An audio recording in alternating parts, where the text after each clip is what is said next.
Tried doing this, like, this is the third time I'm doing this.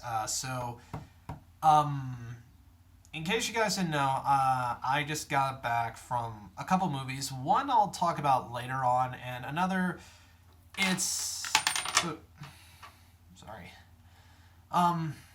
The film in question is All Eyez on Me, which, for those who don't know, it's the biopic on Tupac Shakur, the famous rap and hip hop artist from the 90s, who was tragically killed in a drive-by shooting. And the film kind of depicts his life from pretty much from beginning to end. So, where to start? Well, first off, I'm not really much of a Tupac fan. I'm not saying that I don't like his work. It's just that I didn't grow up with it, and I just don't listen to a lot of rap and hip hop music. But that's just my personal taste. But I have listened to like one or two songs, mostly from the soundtrack of other. That was mostly because I think a couple of them were used in films that I've seen. Like I know that I believe Untouchable was used in Django Unchained as a mix between that and James Brown's Payback, which if you want to know what I'm talking about, it's the scene in Django Unchained where that music plays. It's at the Candyland shootout, like after Leonardo DiCaprio and Christoph Waltz are shot down, and yeah, if you know what I'm talking about, you'll know what song I'm talking about. So that was kind of my little taste of it.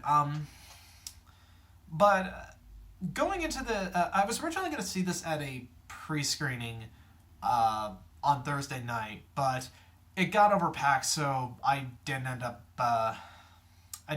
getting in. So I decided to just wait until today, where I saw it at a matinee showing, and I was a little bit skeptical seeing this movie. For two reasons. One, I noticed that the film was getting really poor reviews. Like, I think about 28% of the reviews on Rotten Tomatoes gave it an approval. So that shows that a lot of people didn't like this movie. But another thing about it was, I know a lot of people have drawn up like conspiracy theories as to why, or just conspiracy theories throughout Tupac's life, which I don't really go into conspiracy theories, so yeah, there's that. I think a lot of people like Alex Jones have kind of turned me away from conspiracy theorists because you never know if they're just full of shit or not. So, I saw All Eyez on Me. So, what did I think? I don't think it's as bad as like a 28% on Rotten Tomatoes. But I can definitely see where a lot of people are coming from, and my negatives toward this film, well, I guess I should establish I didn't really like, I didn't like the movie, but I don't think it's a bad movie. I think at best it's like okay. Like, if you want to check it out, I'd say wait for it to come out on Redbox or something.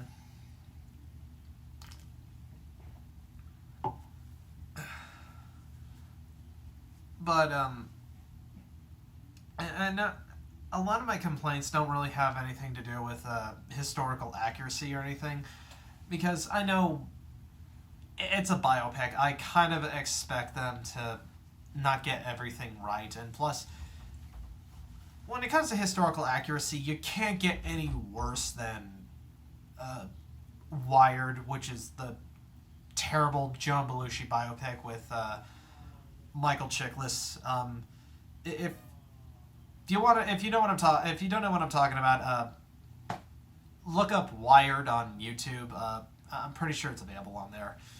Um, but All Eyes on Me. Wait. Oh. Sorry, my phone was dying. Fuck. Where was I? Yeah. Oh yeah. Yeah. That's right. I don't think the film is.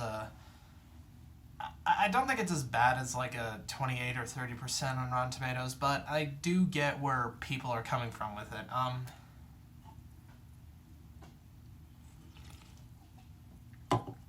But not so much through historical inaccuracy. That's not where I'm. That's not where I think this film falters. It's mostly just through like a lot of filmmaking decisions that kind of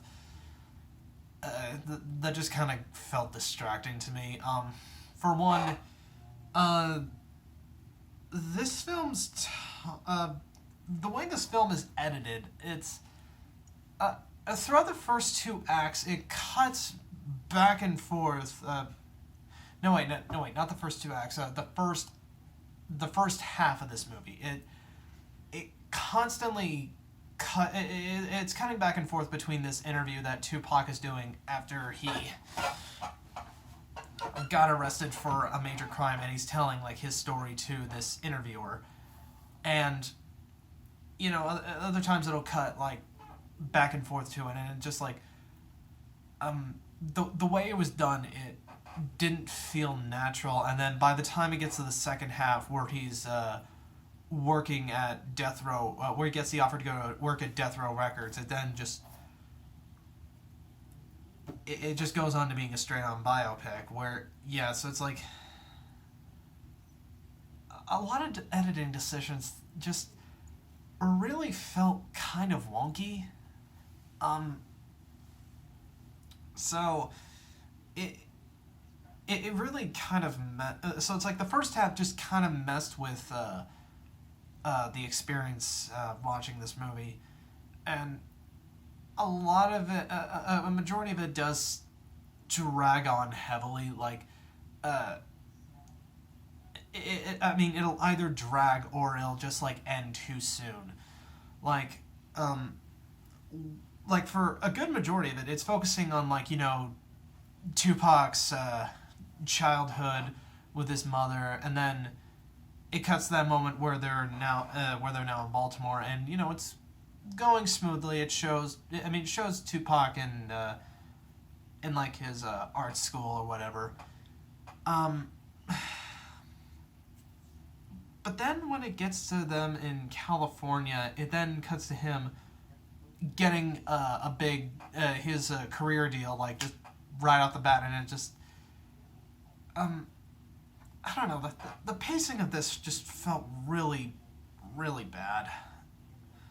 And I mean, I felt like maybe it could have maybe there's like an extended edition that shows those scenes longer, but then that just kind of infuriates me. Like, it's one of it's one of those reasons where I'm not a Ridley Scott fan. It's where it's like, oh, the extended edition has it solves a lot of the questions that I had with the theatrical cut, where it's like,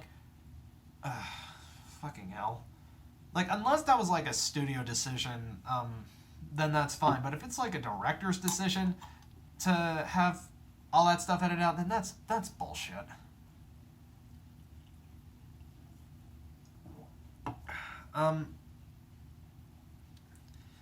So yeah, just like a lot of the tone and pacing and editing just really it didn't mesh well in the first half of this movie. As for the second half, by then it just didn't really encapsulate me the way I wanted it, the way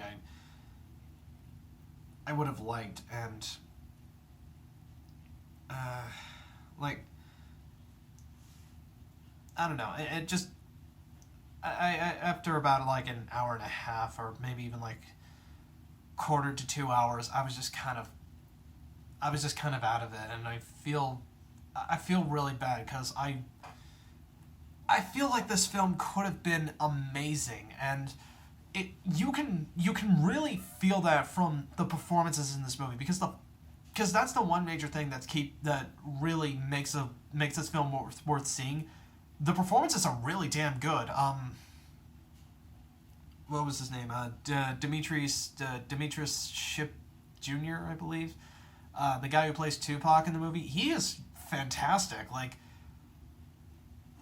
I believe this is like his first or second role, but either way, it's like when you see this guy on screen, he has such a commanding presence to him.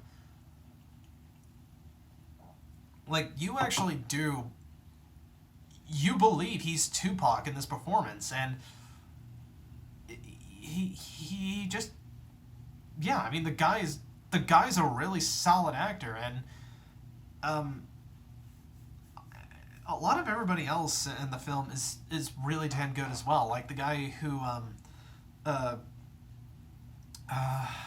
the guy who plays his boss at Death Row Records. The people who play the actresses who play his mom and his sister, um, his colleagues, the woman who accused him of what was it? Who accused him of rape.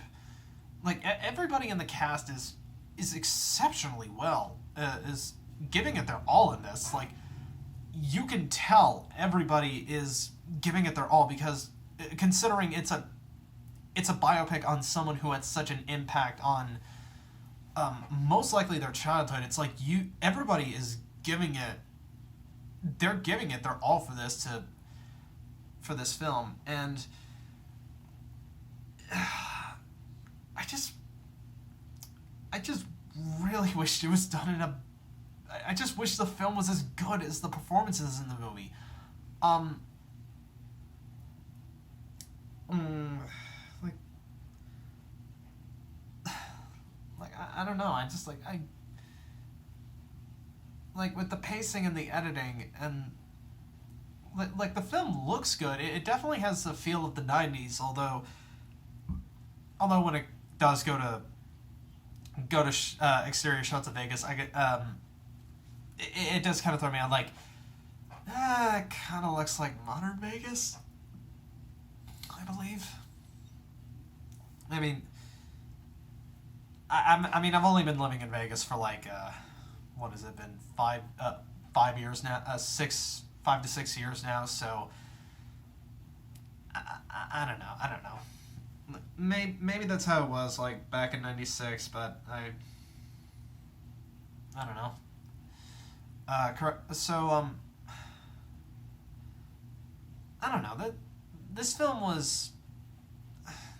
This film left me really mixed. Like, I wanted to. I wanted to love. I wanted to really. I wanted to really love this movie because I was thinking, like, maybe it could be like Straight Outta Compton, where it's like this year's Straight Outta Compton or Love and Mercy, where it's like the big musician biopic where it's gonna garner a lot of attention in award shows, but I'm not sure about this one. If you've seen the movie, at this point, comment and tell me what you thought of it, because I'm really curious to know. Because I don't know, maybe it's just me. Like if you're a fan of Tupac, tell me what you think. Like, do you think this is a good representation of the man himself or not? I don't know. I'm left really mixed here. So yeah. Although before I go, I do want to address one other nitpick I had, and that's with the actor who plays Biggie Smalls.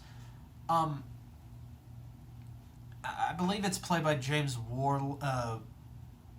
Warland or Woodland. He's good in the movie. Don't get me wrong. He is really good. But the problem is, he looks like he's a 40-year-old man. And I believe... Correct me if I'm wrong, but I believe the real Biggie Smalls was, like, the same age as Tupac, so... I don't know. That little bit just got confusing. So, yeah, that's all I gotta say. So, until next time, guys, catch you later.